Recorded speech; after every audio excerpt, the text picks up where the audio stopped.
My guest today needs no introduction, but I'm going to give him one anyway. You've Please. seen him lighting up screens, stages, from Whose Line Is It Anyway to Let's Make a Deal, from Broadway's Kinky Boots to most recently Moulin Rouge, Yeah. and from the Hulu series The Family Remix.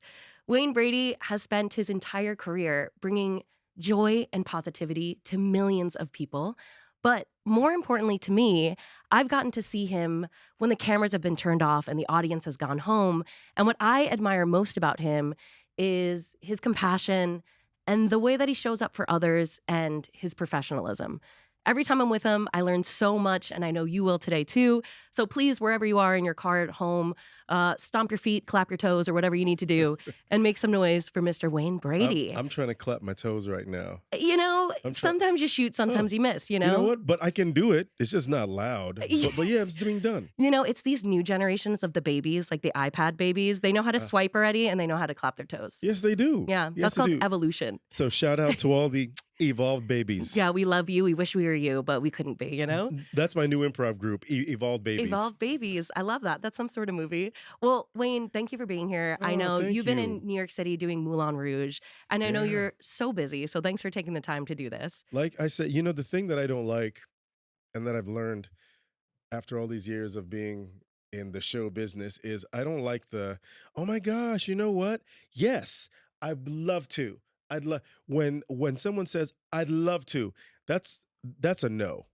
Yeah, but their voice goes up. Right. Oh my God, I'd Oh, love to. You're yes. not gonna hear from them. Ever again. So I really, with intention now, especially at this point in my life, when it's someone that I care about, I'm trying to be very intentional with my word. Mm, And I haven't always been super good to my word, not because I think I'm a bad person, but because I've wanted to please so yeah. many people. Oh, yeah, yes, I'll do that. Now I'm like, you know what?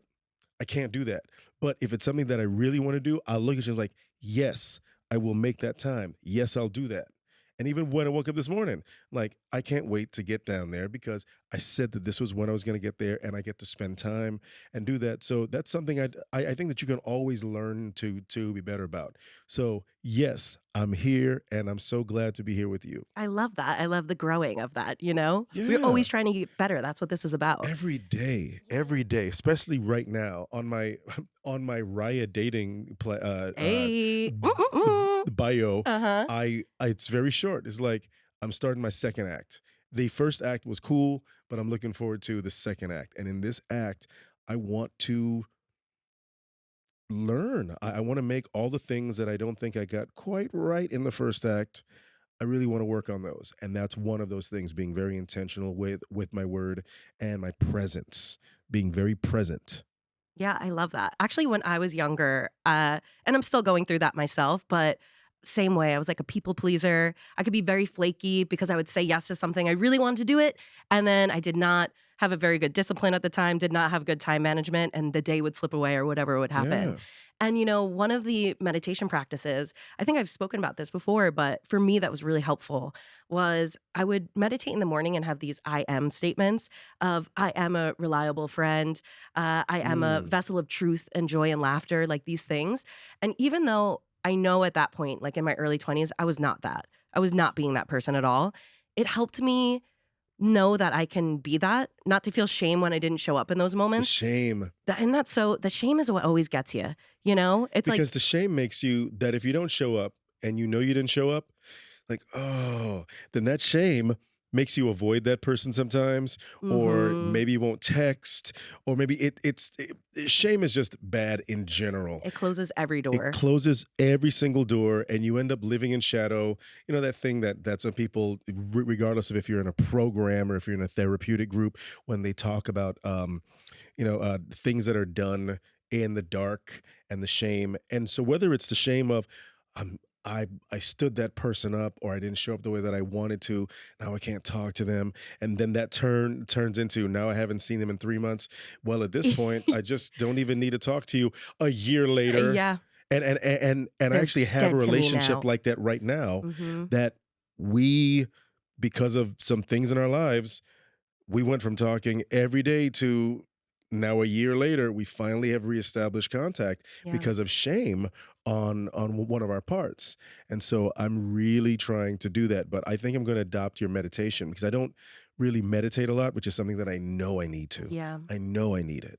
Do you feel, because for me, and this is something I'm working on as well, for me, my brain just races all the time. If it's not things I'm thinking about or things that I'm imagining, it's also just beatbox sounds. Like I'm just hearing music in my head all the time. Oh yeah. So for you to tell me sit down and be quiet for 10 minutes, I'm like, "Arr!" Like what?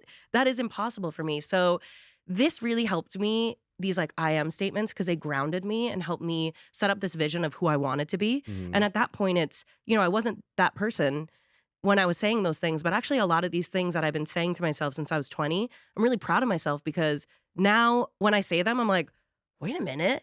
Oh snap, I am a dependable friend. Like my friends can rely on me now. When if you told me that 6 years ago, it wouldn't have been that. And I think this idea of what you were saying with shame, instead of now it feeling like, ooh, shame, like I want to cower away, I kind of, when I'm telling myself this is the person I want to be and I don't show up as that, instead of feeling shame, I kind of think of it as like a little poke on your shoulder of Yes. like either maybe that better version of yourself or the ultimate version of yourself, your higher self, if you will. That now instead of feeling shame, it's just that tap on the shoulder, like, hey, remember you said you wanted to do this thing?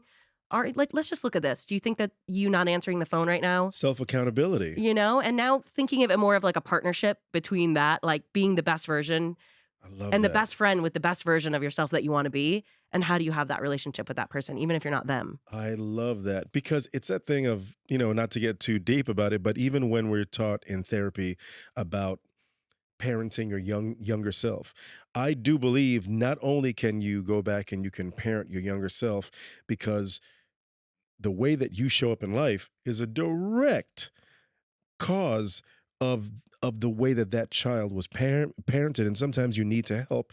You also can be your own friend, Yeah. just like you said that you're like, oh man, I didn't do that thing. Hey man, it's okay. Really? Yes. You know that you did it, right? Hmm. Yes. Then what can you do right now in the moment? Don't put it off. Don't feel bad and shame. But what can we do? Well, I can call and I can apologize and I can acknowledge that I didn't show up in the way that I wanted to. Great. Start there and do that. And don't go any deeper or darker. And I've found out that when that guy taps me on my shoulder sometimes, not all the time, because I do feel feel Yeah, of feel the course. shame monster, Hmm. but I love how that feels. It's like, oh, okay, I showed up for me. Yeah. It's very cool. And we offer our best friends so much grace, right? Like one of my best friends in the entire world, she knows it. I know it. When she gets hangry, it's a different person. It's Right. truly like a Snickers A commercial. Snickers bar. But for her, like doesn't even phase me. I don't care. Sometimes friends won't show up or they'll maybe not say the right thing or come in a time that you need them. And when it happens with them, I'm so forgiving. But when it happens to myself, I'm like, oh, like want to lay on a chair, shut all the drapes and not let the world see my face. So Because the standard, the bar, and it's a dual-edged sword, I think. If you love what you do and you have this bar, you're like, "Ooh, I love," you set this high bar, and that's a good thing. But when you don't meet that bar, whether it's work or whether it's in a relationship, you I can only speak for me, but you take it so much harder. yeah. It's harder to give the grace that you give your friend, which in therapy I've also heard that same thing. Well, you wouldn't let your friend go all lay me down in the railroad track mode. Yeah. So why would you let that? You almost feel like you deserve that. Yeah. So back off of that immediately. You do not deserve that. You deserve grace. You deserve to walk yourself through the same problem solving steps that you would with your friend and Mm. give yourself that love. You're like, I love my friend. I love you so much. I've got your back. Call me at 3 o'clock in the morning. If you're going to be in jail, I'll come Yeah. bail you out. Do that to you. Yeah. And it took me the longest while to be able to be there for me that way because Mm. I genuinely did not feel that I deserved that, Mm. and I don't know why, specifically, but I know that I didn't. I know Mm. that I didn't. Oh, you don't deserve that, Grace Wayne. Shut up. Yeah. Stop it. Don't whine. That that voice. I think you know this as well, right? For how much humor helps people through these moments, right? And a lot of the times for me as well, I love what you just said of like this lay me down on the track, the villain put you on the track, right? You're all tied Ooh, up. Now when that shows up, my shame monster is now that. It's just me with like a vaudevillian twirly mustache and a top hat and like penguin tails. And in a way the that's 508 funny. is on its way. Meh. Meh, say meh, the dynamite stick won't light. Like that actually, it feels like that helps me a lot in moments to kind of look at it more with humor or grace that my twirly mustache self is coming after me. Because if you look at it, then we can immediately dispel it. Mm-hmm. It's so Gotta funny. call it It's out. so funny and stupid that now, poof, it has to go away. And Mm-hmm. that is a coping mechanism. Once again, I mean, the things that I wish, and I applaud you for being so self-aware in your early 20s. I was not self-aware about things of that nature. Truly, I really feel until like my late 30s. And even being self-aware at that point didn't mean that I was fixing it. Yeah. It just meant that I'd been called out enough by the people that loved me. Then I went, "Oh, maybe I did act that way and do that." Okay, Yeah. Anyway, tick titty because titty this is my titty. coping mechanism. Yeah. And you're asking me to not cope the way that I've been coping. Yeah. Poorly, badly, but still good enough that I was able to forge a career and do all these things and accrue and Yeah. do that. So obviously it's working for me until all of the wheels fall off and you're grounded. Yeah. Like life will get, it's like, let's take all those things, let's put these brakes on, that forward momentum you thought you had, Mm-hmm. we'll strip away that relationship from you. Oh, you value that thing? Oh, and you think that your talent is, oh, let me take all of this. Mm-hmm. That will happen.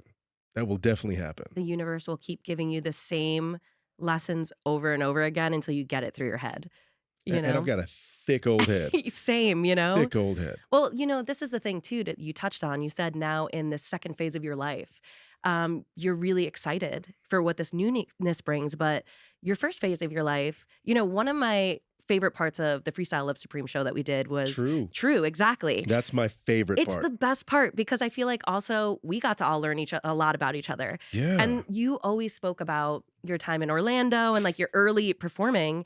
And here's the thing, right? I'm in New York City. I'm doing some gigs and stuff, but I had a little bit more time on my hands and not doing TV shows at young 20s age or these big things to work on myself. But you have been working and performing since you were, what, a teenager, would you say? 16. Yeah. Which which was good. I mean, that's that double-edged sword. It was great to be able to get that young start, but now as an adult and as a parent, Mm, I had this eureka moment of, "Oh, I didn't stand a chance." There were so many things that they were set up in my early parenting hmm that, especially from the generation from my not even my mother's generation, because I was raised by my grandmother, and like I mm, talk about her in True. So that generation yeah. up and being from the Virgin Islands and having the very strict immigrant mentality and the even starting from the place of don't speak. Don't speak. Mm, If you feel that something is bad, if you feel it's that, don't. Don't talk back to me. hmm And don't you so when you grow up with this there's a weird thing, and I've shared this with my daughter, that when sometimes if I'm doing a role and I need to reach a certain place, I recall how I would let the the saliva seal my mouth after I'd cried or something. Because if I felt that seal, and this sounds so dark, but it's not, that if I felt that seal, at least I knew that I wasn't going to speak and get in trouble. hmm And I would hold whatever the thing was in. And I used to develop this this tightness in my jaw. So between the tightness in my jaw mm, and up here and to that, I would feel that. And that was my childhood.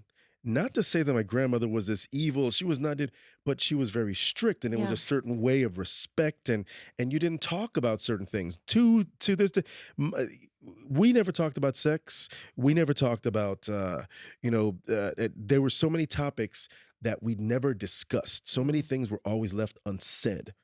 So I was just free in my world to just do. Yep. And that's dangerous when you're a young man bumping around trying to discover your identity in this country as a black man, as a young black man, sex, relationships. How do I move in the world? If you're not getting that at home, you're going to get that out there. Mhm. And so I realized that when I said I didn't stand a chance, my father wasn't in my life because my father was busy in the military, trying to provide for us, but he wasn't there. So I didn't develop the true tools to deal with things, which is why the one thing that I knew that I could do was I could perform. That was your outlet. That was the outlet. Yeah. So I threw everything into that. And when you put everything into that, you are you're eschewing every other lesson that you can learn, because I was doing the one thing that I could hold on to. And through my work, I learned about relationships and showmances. And through my Mhm. work, I learned about what I thought it meant to be a man or whatever that was. Oh, I'll act like this. Yeah. I thought it, and that's not sustainable. That's not sustainable until you really I I never really got to know Wayne or develop the tools to become myself at a younger age. I was always being someone else, Mhm. and that was comfortable. Yeah, to put on that mask of another character. Every day. Yeah. Every day, learning how to play the Wayne. Oh, this is the Wayne that I've got to be for this. This is it. Um, so it really wasn't until later in life that I really said, okay, who are you for real? Yeah. Let's really look back and let's start shifting and sifting through things. Who are you for real?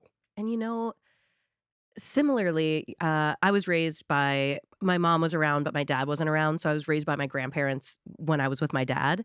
And it sounds like similarly to me, when you feel like you don't have somebody to talk to or you don't have the tools to express yourself in this way, you haven't seen it, healthy communication, you become an island of yourself. Yep. Like one of the biggest things that I'm working through right now is I never had people show up for me in a way when I was upset, and I kinda just, like, would sneak away by myself, and you'd have to learn how to deal with this all by yourself. Yeah. That it's really hard for me now, even with some of my best friends, I'm working on it.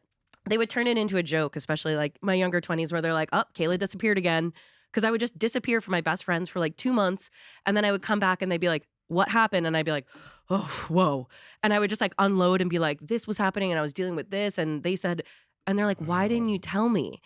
And the more that I'm unpacking that now, I'm like, "Oh, because I didn't know that that was an option." And also, I think when you don't have someone to rely on in that way, I don't think that people rely on me, right? Because I did it by myself. Wow. So then I don't think sometimes when my friends needed me, I was like, "Well, we're all going through this. We're all our islands are of ourselves, aren't we?" And then I Yes. realized, "No, Kayla, that's not real. That's the way that you dealt with your, like, childhood trauma or whatever," but people rely on each other. And thank God for women, truly, because women hold so much space of that, of, like, being there for your friends and wanting to talk through it, and my girlfriends in my life really showed me what it means to be a friend, by Wow. doing that. But I can understand how even now, later in life, when you're like, "What? Oh my god, yeah, I have to talk to people about this stuff. Ooh, I can allow people to be a part of this journey with me. I don't have to figure it out and then come back to people." That's crazy to hear you say, because that is exactly my modus operandi. And I wish I could say that's how it used to be. No, it still is. Yeah. If anybody is very close to me, they know that I can disappear, Mhm. or I go into my cave, as I call it. Even if it's my writing partner, or the two things I think that I come up to air for, if I'm in that space, I will always show up for my daughter. Mhm. You're an incredible father, Oh, really. well, thanks. It's so beautiful to see you guys because you guys are pals too. That's my Like, you girl. guys are just, like, besties, and that's the vibe it feels like when you guys are around each other, Because and I that's wanted to really give cool. her the friendship that I feel that I did not have. Yeah.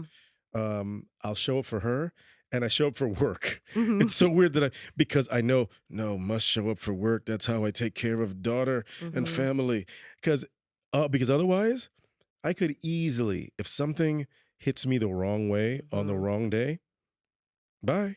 You don't need to hear from me. I will lock myself up. And the thing that I'm fond of saying, and sometimes when I give speeches and talk to other actors and about life, is the thing that you shouldn't do that I've done that I recognize that I did is I'm very good at making my life small. Mhm. No matter how much attention you can get at one point, or I physically and energetically, so that I'm not perceived, Mhm.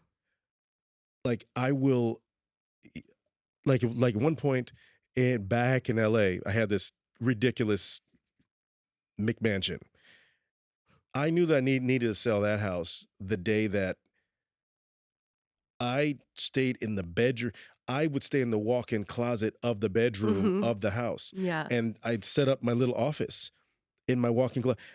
That's where I stayed most of the time. There were portions of the house that I would never go into because when I was a certain way, I would just chill. I'm there in that space, in that spot. Mhm. And and now there's nothing wrong. I don't want anyone listening to think that there's something wrong with wanting that space and time by yourself. But there's healthy space and time, and then there's the isolation piece Mhm. that lets you delve into shame about and anything, or to deal with things in that manner that you're taking it all onto yourself because of exactly what you said. I've never heard anyone else phrase it like you did. Well, that's how I deal with it, so you must deal with it that way too. Mhm. So, and I realized that that also leaked over into my relationships, into trust issues. Surely if I deal with something like this, then you don't need me, because I don't necessarily need you right now to deal with Mhm. these things. And you drive people away.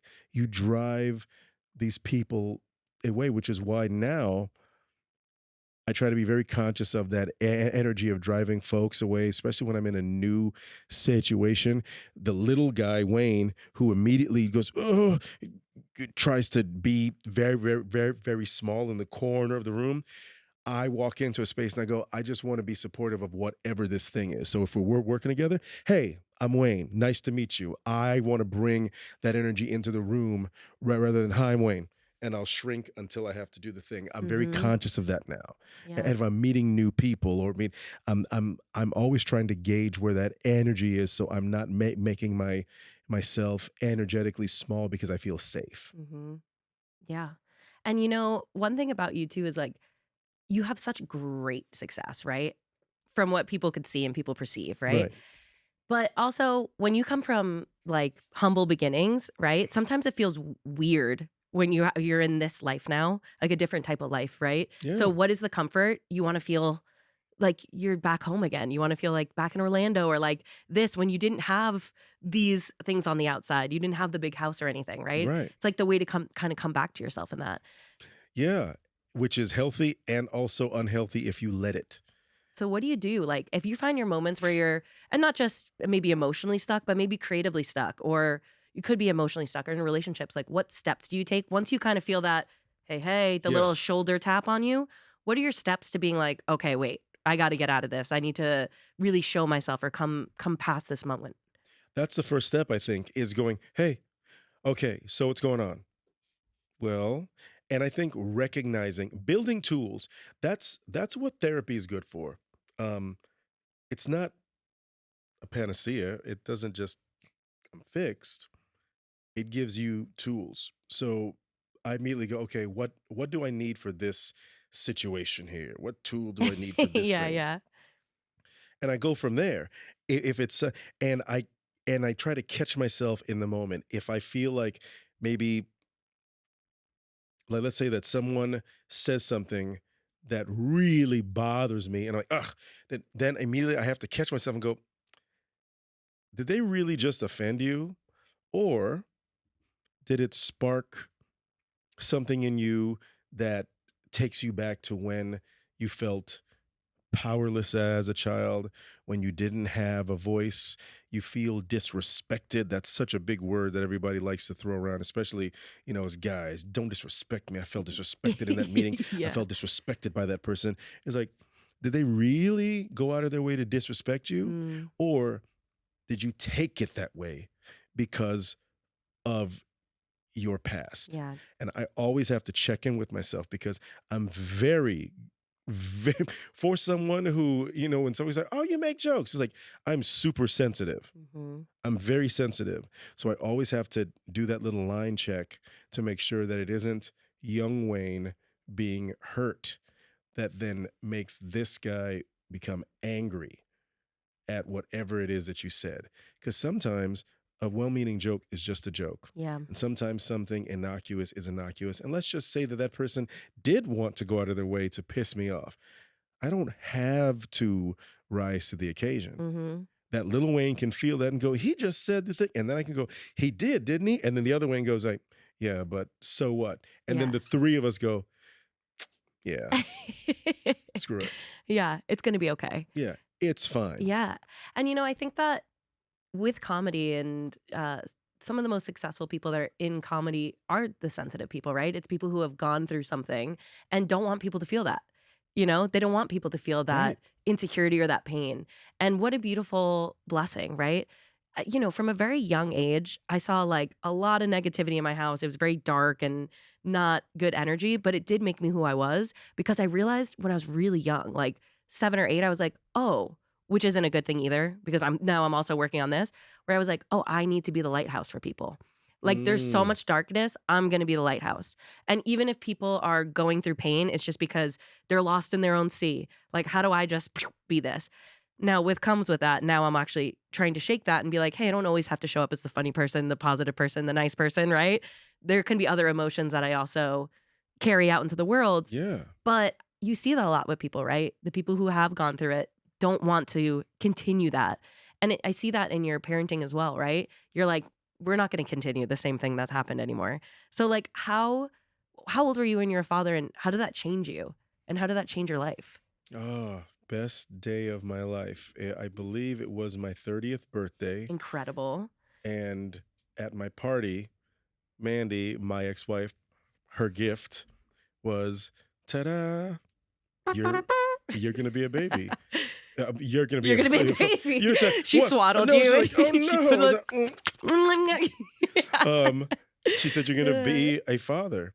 And I didn't know until that second. Yeah. I thought about it because, and I've talked about this before, so she shouldn't get mad. Is there was a time I really wanted a baby because I'd felt that part of my whole thing is because I was not raised by my father necessarily, I felt that I needed to fill this void. So I was the man of the house. Mm, So even before TV, I started working when I was 14. yeah. So my whole thing and part of my way of showing up for myself and for my friends and now even the people that are close to me is I work. That's my language. Mhm. I'll work. I'll show up. I'll show up. I'll do this so that I can bring home, whatever that thing is, so I can take care of you, so I can take care of you guys. So we're all good, good, good. Everybody's good. Yeah. Okay, we're good. That's your love language. That's my love Yeah. language. So when Whose Line happened How old were at, you when at Whose Line happened? 26, 26, okay. at 26, And were you in Orlando before this, or is that kind of the leap that took you to LA? I'd already been in LA for a few years. Yeah. So once I got to a place where, the first season, I still had my job. Somebody that I was talking to, oh, my old boss at Universal Studios came out, and we were laughing about the fact that that first season of Whose Line, I still had my job at Universal in the Beetlejuice show because I was like, Just in I'd already case. seen people book TV shows. Like a lot of my friends got a one season of something. That's Yeah. great. And I'd already had a season of this other show that I did with Steve Carell and these other people on NBC. And I was like, okay, that didn't work out. I'm fine. So by 27, 28, I was like, oh, this show is actually doing something and people know who I am and I've got some money in the bank now. We bought a house. And I was like, okay, I feel like I can provide for you as a father. Mm, Let's have a baby. She was a dancer at the time. yeah. And I didn't understand because I'm The thick-headed thick-headedness, Wayne. yeah. It's like, but I want a baby now. I Yeah. can provide for you. I make baby happy. Yeah. I make you happy. I make fire, I make Crush baby. rocks. I It's- am baby now. I am Yeah. big baby. She was like, I don't want that right now. Yeah. Couldn't understand it, but I let it go. So I was very surprised when on my 30th, she's like, ta-da. and it changed my life. When I tell you there's life before baby and there's Mhm. life after baby. Yeah. That's it. On that day, PBAB. on that day, PBAB, Yeah. on that day, I knew life was never going to be the same and I was ready. This is what I wanted. Mm. How did that for your career, did that make you nervous? Like, how did that show up in your career? What changes did you have to make? Did it light a fire underneath you, or Oh, I were you already had a like fire. I already, yeah, Yeah. fire was already lit. In fact, if anything, it made me crazier Mhm. because now that I, like so many people in the world, and anyone on TikTok being diagnosed with ADHD and other things in my head, I realize now that that just went okay, more, Mhm. more, everything, go now, which it's great for your career, but there are times, and I've spoken by this in True, I think, and others, there were patches in my career. I've done some really cool shit that I don't remember Mhm. because I wasn't there. Mhm.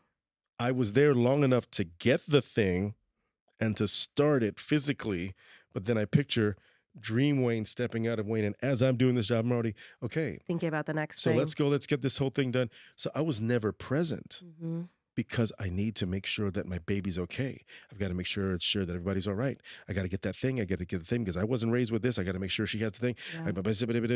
I was never present. So the irony that so many parents find themselves in, they want so badly to provide the life that they didn't have when they were a child, that you're so busy providing that you're not present. Yeah. So there were chunks of that time, but I was present more often than not for her. For everything else, I think I was moving a mile a minute.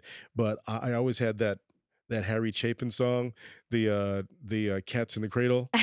I always, Yeah. always Cats in the Cradle in the back of my mind, Uh-huh. because it's like, oh no, one day she's in it. So being a father was the best thing in the world, but I did kick that survivor thing into Mhm. overdrive, which I think stayed with me for many, many years until I finally stopped and went, oh, Mhm. maybe I can rest for a half a second to see what happened and enjoy what I did, bask in that, and now get ready for the future. Yeah, how does rest show up for you now versus that early career time? How do you make time for yourself now to be present and really sit in the moment of these accomplishments that you're still having to this day? Gratitude. Mm. I didn't practice gratitude. That was the big thing I realized in the early part of my career. And I don't want anyone thinking that I wasn't that there's a difference that there's an active practice of gratitude versus being thankful. I Mhm. was thankful. Anytime someone had was like, "Oh, thank God. This is great." Okay, did versus, "Hey, let me just take a second out for this gratitude. I practice this gratitude for this thing here and for the thing that may come, but I'm not even going to worry about that other thing. I'm grateful for this right now.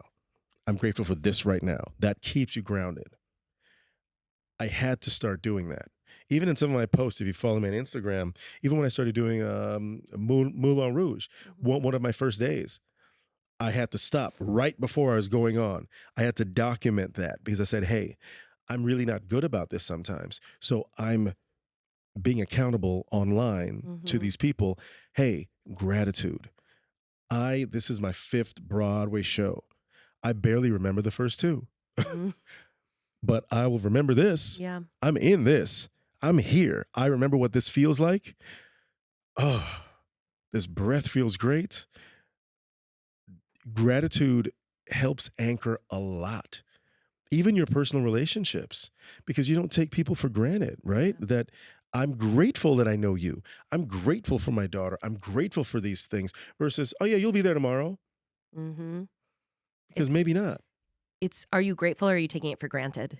Absolutely. You know? And it's a kind of fine line sometimes because you can be grateful for the relationship you have with somebody, but if you don't nourish it, then you're taking it for granted in Because that it's way. there. Yeah. It's there. It'll always be there. And when I turn around, no, Do you think that, in this well, first of all, Whose Line is a show that really hasn't been done before. Like, this is an improvised show. They're doing short form improv comedy. You have shown people what that is. Like, for me, that was really my first, just knowing what improv was. As a Right. kid, I was like, "This is Same. a thing? You could do this?" Same thing. How did that come up for me? Were you doing improv before this, or how did this show opportunity come up? I started doing improv when I was, I think, 18 or 19 in Orlando. And I joined a group called SAC Theater. SAC, back in the day, SAC used to be a big group in the Renaissance fairs, and also they did all the live improv entertainment for Disney. So Very cool. I met them when when they just ended their Disney contract and they were looking, well, what do we do now? And they became a full-fledged theater company. And I joined them. I met Claire Sarah. She's a big screenwriter now, but I met Claire, and she and her husband, they were the heads of the company. And she goes, "You were funny, man. You ought to come and do this thing that we call improv. It's live theater."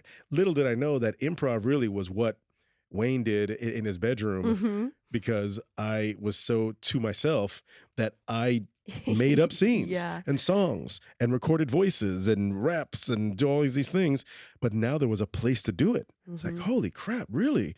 And I met with these like-minded people. And you know the thing, you fall in with these people, you all speak the same language. And even without knowing what that was, even the therapeutic language of "I got your back," Yeah, that's deep. And folks make fun of it. You know, folks love to make fun of improv of companies and course. whatnot. But at its core, there are tenets that are really great life things. And I love the "I got your back." Mhm. The fact that, and that's very important for someone who felt at times that his back was not had, Had. Gotten. to have a room full of people that you're trusting to go on stage with. I listen to you, you listen to me, I'll be there for you, and I've Mhm. got your back. I didn't even know that's what I needed, but I needed it and I excelled at it. And it was something that we were doing. And I think that was in like 91 to 90 to 90. Yeah, like when I graduated high school in 89, then I started doing improv in 90 to when I left Orlando in like 92. Yeah. So I was with this group, and then seven of us said, let's go to LA. And we formed a group called the House Full of Honkies. And Improv names, baby, let me tell improv you. names. And specifically, of course, the plot twist, I'm the only brother in the group. Yeah. So it was very funny. The House Full of Honkies. And we all moved here with the aim of, we wanted to be like, I'm trying to think, what's a self-contained successful group that made it, which sometimes you can't Like even. the Beatles or like the Rat Pack, like, what do Yeah, you like to be a comedic group that I know that there are other Yeah. groups that started together, but rarely do those groups, even like the state, you know, Mhm. rarely do those groups, once success is achieved, do they stay together. But we said, we're gonna move out there, the seven of us, we're gonna do it. Now, I didn't know anything about improv truly until Whose Line? Yeah. I used to watch the British version with Clive as the host, and and Micah McShane and that OG cast. Just thought, wow, what we do is one thing. We specialized in, at SAC, we did theater sports. Mhm. So for anyone listening, it's short form improv through a lens of a sporting match. Mhm. And we were good at that, but we didn't have to do, it was always character based. So it wasn't long form, but you could take your time with character. You weren't asked to basically do a joke on the spot. So we were good at that thing. We had an audition for Whose Line early when we were still in Florida. Dan and Mike and Mark, the two creators of the show, came through Florida looking, and we auditioned. We sucked. When I tell you, and we were bad. Mhm. We were so bad. And I watched people that I thought were funny for early 90s funny. I thought, oh, Dave is great. Everybody's great. We sucked. Sucked. Yeah. S-U-R. Yeah. So I didn't ever want to audition for that show again. Yeah. I was like, what those guys do, that's great. Yeah. Let's just do this thing here. We moved to LA. We start doing our show. we actually end up getting a really big following. We're named by the LA Times as number one improv group to watch, funniest on the scene, blah blah blah. Still working at Universal Studios. Then the audition comes. Hey, we want you guys to audition for Whose Line Is It Anyway? I say, hell no. Really? Do you guys remember a few years ago when we lived in Orlando and we Yeah, sucked? you're like, I'm not doing that again. I'm not putting myself out like Wow. we sucked so bad that it hurt my feelings. Yeah. Like that shit. Talk about shame. So then what made you make the leap from Orlando to LA if you were feeling like this? Because I knew that we were good at theater sports. Okay. Like Right. you're like, I have my own thing. Right. We're good at I could do this. Right. Like we're good at that. Yeah. I'm not good at this. And on top of it, improv and doing that thing, which is the greatest irony, which is I don't know what your faith belief or anybody, but the best joke is you tell God or insert your cosmic deity, you tell them, this is what I'm doing. And they'll go, oh, you're cute. Yeah. And they will show you what you're going to. So for me, doing improv, it was cool. I was in the group and I loved the camaraderie, but I always had my sights set on, it's like, we can do that, but I'm an actor. Mm-hmm. When we get to LA, we'll do our shows. I'll probably get on a soap. And if I get on a soap, then I can transition to a sitcom. Then I'll go to Broadway and then I'll be doing movies. I'm going to do that. You guys can do improv. I had this little, not an elitist thing, but I was like, because I never saw it as my thing. Yeah. I was good at it, but it's not my thing. You guys are. But little did I know that I was being prepared with all the jobs that I did at the theme park and cruise ships and these kid shows and dinner theater and doing the improv with the company. I was being readied for Whose Line. So when the audition happened, I'm doing my shift at Universal. I've got a Wolfie shift that day. I'm sorry, come again? I'm doing Wolfman Wolfman. Mm-hmm. in the Beetlejuice show because I was versatile. Lovingly I did named Wolfie. Wolfie Yeah. and Drac. I did both. Wow, So versatile. that day I was like, oh, man, I've got 5 shows, and we were making good money for like that. It was like an equity contract. So I was like, I've got 5 shows. If I miss 3 shows, that's $600. It's 200. You're taking for an audition that I know that I'm going to circ at. Why am I going to do this thing? Wayne, come to the audition with us. Fine. I gave up 2 of my shows. I said that the amount of time it'll take me to drive from Universal up on the hill to drive into West Hollywood, where the audition was, I'll get cut. I'll get back in the car, and I'll show everybody that I showed up. At least you did it. At least I did it. Yeah. At least we suck together and we can laugh about it, right, fellas and everybody? So we show up at the audition. It's me. It's us. Every person from Second City. And this was what? This was 97. So at this point, it's everyone who was on TV at that point, from any of the improv groups, sketch groups that you would known, all the people that did all the big commercials and movies. Every person that was funny in the improv and sketch space was at that audition. So especially then I'm sitting there going, oh, hey, and there's a, let me get ready to go home because I've watched Whose Line. I've seen World's Worst. Yeah. Well, you mean to tell me that I have to stand in front of you and immediately come up with a joke? I don't do that. You want me to? I don't do those things.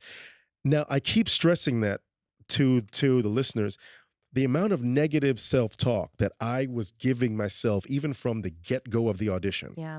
I don't do this. I can't do this. I don't want to do this. I don't want to give up. Oh, if I give up my shows, I don't, blah, blah, blah, blah, blah, blah, A blah. story about who you thought you were. Oh, I was telling myself hardcore. But it This isn't is who who you you are. are. Yeah.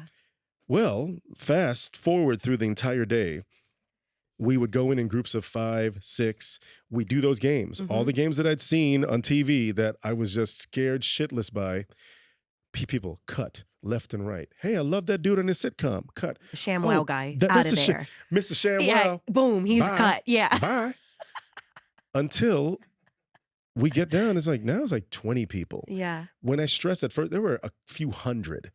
Now it's like down to 20 people. And then the turning point. And here is where now when I teach, I say, A, know what you do. Don't let negative self-talk take away from your actual be very objective in your skill set. Mhm. What do I do well? And don't let ego gas you into what you don't do well. Well, I sing like Barbara Streisand. No, you don't. But what you can do is you can dance, you can do these things, do those things, know what you do. Mhm. Because it didn't hit me until I'd made it through these rounds. And I went, I think I'm actually better at this stuff than I thought. Mhm. Because I didn't give myself a chance to think. Because I went in there with a certain attitude. When they did throw something, I was like, whatever, I'm getting cut. Sure. Might as well go for it. Yes, and Yeah. what do you want me to do? You are a superhero, Jim. Sure. Blah, blah, blah, I will do it. And it was funny. The room laughed. I was like, oh, okay. And bit by bit, round by round. And then the round that changed my life. Okay, so we're gonna move into some music stuff now. We're You're like, gonna do, we're gonna I do, got this. but not even that. I was like, okay, I do, sure, let's go. Mm. But then we did Irish drinking song, killed it. Then we started doing greatest hits. And they started throwing these. Can you do impressions? No, I really don't do You're like, do you need impressions. Dracula or Wolfie? Is Because I could do that. I could crush I, that. Yeah. that I can do. But Ding Dong, Wayne, Yeah. up until that point, I'd done all these shows. Like when I was living in Las Vegas, I worked for Legends in Concert in this show they had. I used to do James Brown, Michael Jackson, Sam Cooke, Otis Redding, Elvis. All these people. I did impressions, but I didn't call them impressions. I knew how to move like these, but Prince. I knew how to move like these people and sound like them, but I didn't think anything of it until, hey, can you do Sammy Davis Jr. singing songs of the bus driver? I mean, sure. And they would start playing. Yeah. And then I became the little kid in his room The wheels on the bus. doing the things. Mm-hmm.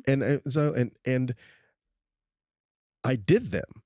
And I did them with such freedom. I wasn't scared. It just came to me. I was actually having fun and enjoying myself in that moment. And it was a blur. And by the time that day was finished, two of us were left. It was myself and my friend Claire. And we were the ones that got the gig. And even then, it wasn't the gig, it was the workshop Yeah. for the gig. And when we were finished, I made my debut on the 10th season of The British Whose Line. Oh, wow. And my one guest star shot, which is why I tell people, if you stay ready, you ain't got to get ready. Mm-hmm. At this point, I knew this was something special. So I'd already abandoned the other mindset. I was like, oh no, I'm here now. What do I need to do? I'm going to show up hard. Anything that man says do on stage, Wayne, and the producers are going to see that. I'm on it. And I turned that one guest shot into when they started casting for the for the ABC version. They knew they're going to bring Colin and Ryan as the regulars, and they had people that they'd cycled in for the third chair. But they're like, well, we need somebody the fourth. Hey, get that guy Wayne, and we'll give him a show. A show. I came down on that Saturday afternoon. I remember it like it was yesterday, and I said, okay, I've got it. I've got this one show. How did you prepare for that mentally? The same way that we prepare for improv, and like the preparation is everything up to that point. Yeah, it's true. If you're waiting to prepare for your show, then you're done. Mm-hmm. I'd already prepared for it. I was ready. I was as ready as I could be because I was so hungry. Once I even felt that this was a viable, because this was never a viable option to me before. You didn't even know that this path I was didn't know possible. that this path was possible. But once it was shown to me, it's like, oh, this is, I'm going to kill this. Don't stand in my way. This is mine. And God, the confluence of events, everything that happened, I'll never forget that day. It is out of a movie. I did the taping. It was great. Bits happening. Everybody's doing the thing. The audience, this nobody is making people laugh. When we finish the taping, the audience is leaving. We're standing up. I'm taking off my mic and I'm looking down. I remember talking to the mic. I thank you so much. And when I looked up, there was a line of execs that pre-taping, when they were trying to introduce him, yeah, whatever. There were a line of executives. I remember it like it was yesterday. It was Andrea Wong and Michael Davies. They used to be the head of ABC Alternative at that time, and then the head of Warner Brothers TV at that time. All these people, cards. You remember cards? That they're old. They do that cards, and yeah, give us a call. And I knew at that second, I was like, okay, this is different. Maybe this is that thing. It wasn't the thing that I thought would be my thing. I thought it would be a soap or a sitcom or a movie or something. You mean this improv show? This could be it? And that changed my life forever. And that was it. And that was one of those moments that I was very present for. Mm, So I could always recall that because I was in it. it was meant to be that moment. It was meant to be.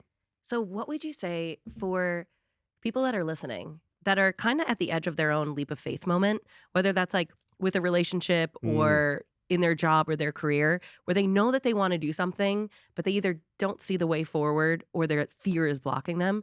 What advice do you have for people to go and take that leap and make it happen? Oh, that's a hard one because any advice that I give that word, it's with the caveat of only you know where you truly are in life.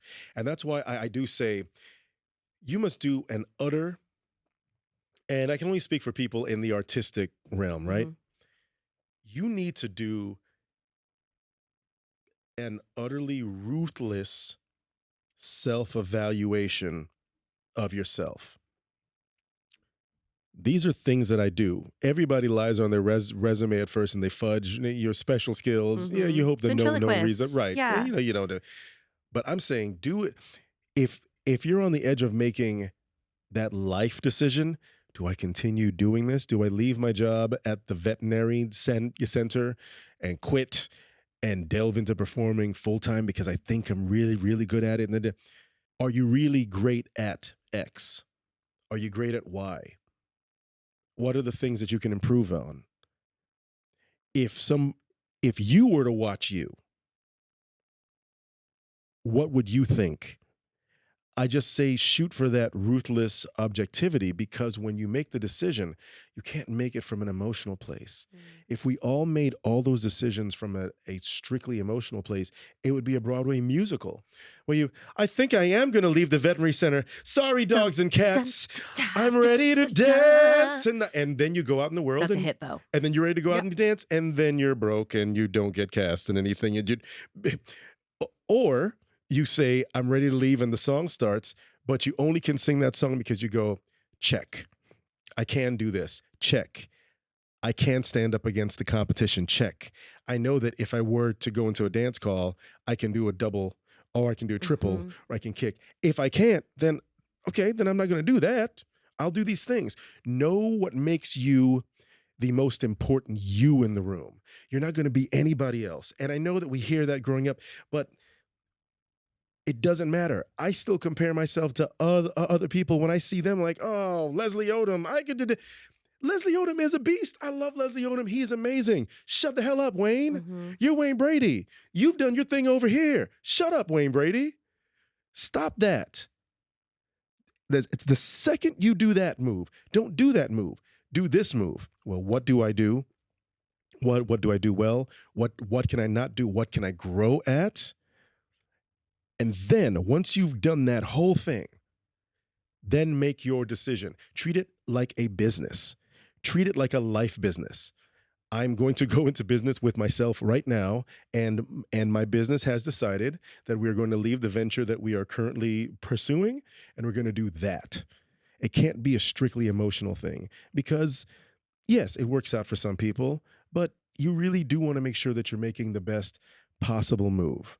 And sometimes you have to be very objective about it because if you're objective, then you see what the universe is giving you. Mhm. Then you're like, "Oh, well the last 3 things that landed in my lap were these things. But I really want to do that." But dude, Yeah. look. Look right here. Just entertain this. Just entertain what's in front of you. And that's not saying to squash your dreams.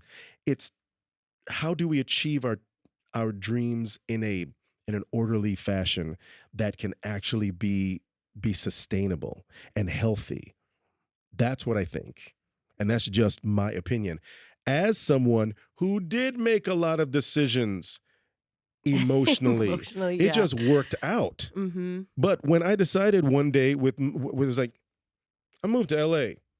This place sucks. I'm gone. That was a very emotional decision Yeah. based on I had a bad show that day at the theme park and I cursed people out backstage because I felt that they were not this is hot. Disrespecting you. They were disrespecting They're me. disrespecting me. They were Yeah. disrespecting me by not performing up to the level that I am, Um. and the sun is hot, and I'm dressed as Dracula. Yeah. This is horrible. I quit. I'm going on a cruise ship, and I'm going to LA. Yeah. That was an emotional decision. Mhm. Don't make decisions like that. Great. Make a decision based on empirical knowledge Yeah. of self. And I love it what you're saying of trusting in the signs and what gifts are coming to you from the universe. Because if you're getting gifts over here and you're just ignoring them and trying to fight and find the friction this way, it's going to become tiring. It's You know? tiring. Oh, and it's a sin. Mhm. It's a sin to self. It's like if you're being given these gifts, which I believe that I was doing that for a while, because when I was with the improv group and with my friends, and I would kind of go, oh, the improv thing, man, I'm over here. I'm doing theater. Look at me doing Yeah. Wayne, look at all these gifts that you're being given. And I was Mhm. very lucky that sometimes the universe doesn't keep going, hey, stop it, man. Yeah. Hey, stop it. If I would have kept in, what if I wouldn't have gone to that audition for Whose Line that day? Yeah. Because of the story that I told myself, I was like, I'm not really good at that thing. I'm going to wait until I get my show that Mhm. maybe would have worked out. Maybe. But I have no doubt that somehow those gifts that were given to me would have still made their way into whatever the other projects were. Like if it wasn't because even before Whose Line, I had another TV show on VH1 that Mhm. lasted very fast, this thing called Vinyl Justice. And I got it because I was a musical improviser, Yeah. but I didn't think of it that way. I kept, for whatever reason, I kept sabotaging myself Mhm. and poo-pooing gifts.